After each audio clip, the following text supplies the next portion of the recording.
Hello, Morongo Basin and listeners around the world online at Z107.7fm.com. This is your Z107.7 local news for Saturday, December 30th, 2023.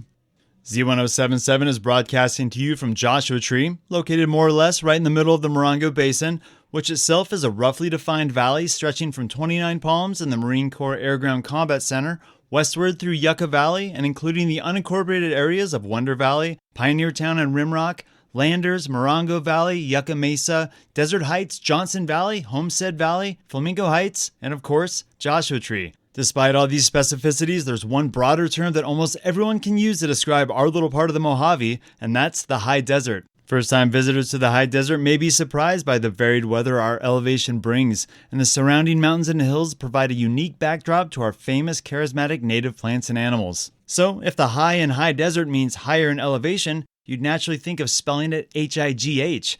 However, that spelling actually refers to another part of the Inland Empire, specifically Victor and Antelope Valley to our north. When referring to the Morongo Basin, it's spelled with a simple H and I, which you can see reflected in business names around the basin like High Desert Nature Museum or the High Desert Medical Center. It's a small detail for sure, but one that gives our area another point of distinction. The term high desert with a GH isn't unique to California's Mojave Desert. Our neighboring states in the north and my home state of Oregon also has areas referred to as the high desert, with similarly situated rocky desert regions like Sisters, Bend, and Ashland, or the famously fast Alvord Dry Lake in eastern Oregon, where you can ride a motorcycle with the throttle wide open for miles. Those desert regions have their own appeal and beauty, and as a desert defender and lover of all outdoor experiences, I'm not throwing shade at any of our other arid neighbors to the north. However, I like that our area is spelled with a simple and friendly H and an I. I think of it on mornings when I can greet the sun coming up over the hills, casting a warm, raking light over the valley that I've chosen as my home. I'll also be thinking of it as we ring in 2024 in the Morongo Basin, saying hello to another year of living an elevated experience of desert beauty right here in the high desert of Southern California. One way to get out and explore that desert beauty is by visiting some of our public lands, and the Bureau of Land Management has released the fee-free dates for 2024. Here with the list is News Director Jeff Harmatz.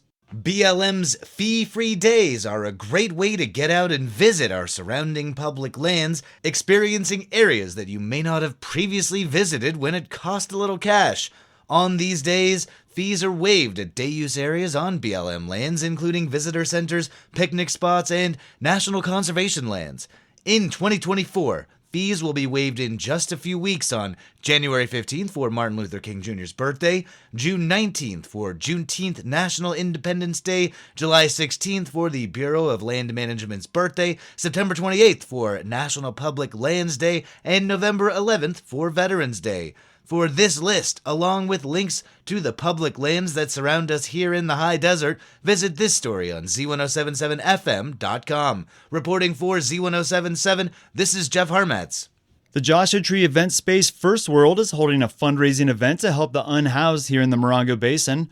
Last December, First World held a fundraiser that provided hotel rooms for unhoused families during the coldest times.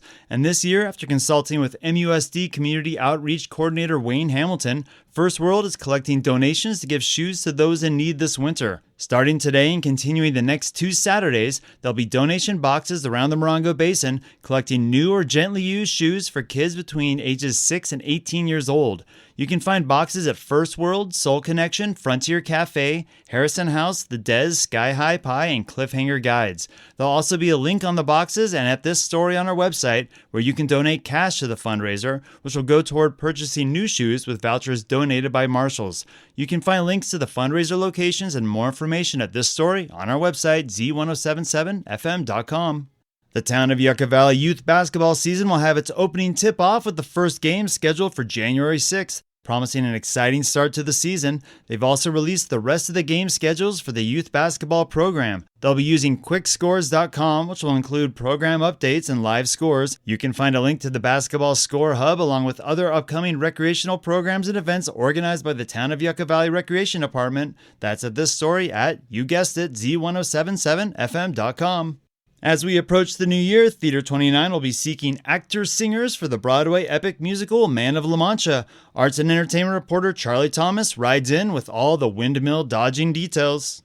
Theater 29 will be holding open auditions for the classic Tony Award-winning Broadway musical Man of La Mancha on the Theater 29 main stage, 73637 Sullivan Road, 29 Palms, on Monday, January 8th at 6 p.m. Based on the 17th century novel The Adventures of Don Quixote by Miguel de Cervantes y Saavedra, Man of La Mancha is a comic tragedy featuring the protagonist, the Mad Knight Don Quixote, in his struggle to better both himself and the world in which he lives. Casting 19 speaking and singing roles for men and women over the age of 16, the musical will be directed by Gary Daigneault, with musical direction by Bianca Stoker and choreography by Lisa Hodgson. For more details, visit theater29.org/auditions or read the full story at Z107.7fm.com.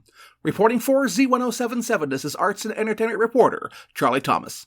Whether you're passing around tiny bottles of Fireball or partaking in California's plentiful and legal recreational cannabinoids, Z107.7 and news director Jeff Harmatz wants to remind you to imbibe responsibly. It's New Year's Eve tomorrow, one of the biggest party nights of the year.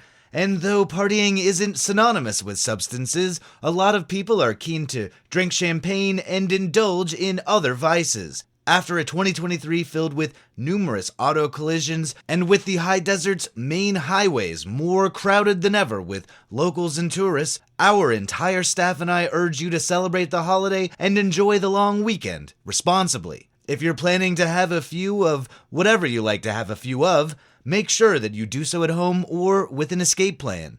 Designated drivers are a must in our desert community, where rideshares and cabs can be tricky to come by. If you're celebrating the new year with substances, we ask that you refrain from driving so that you and everyone else make it into 2024. Reporting for Z107.7, I'm Jeff Harmatz. And that's your news for Saturday. You can hear local news 7 times a day, 7 days a week at 7, 8, 9, noon, 4, 5, and 6. More Morongo Basin residents get their local news from Z107.7 than any other source. Reporting out of Joshua Tree, California, alongside the award-winning Z107.7 news team, I'm Robert Hayden.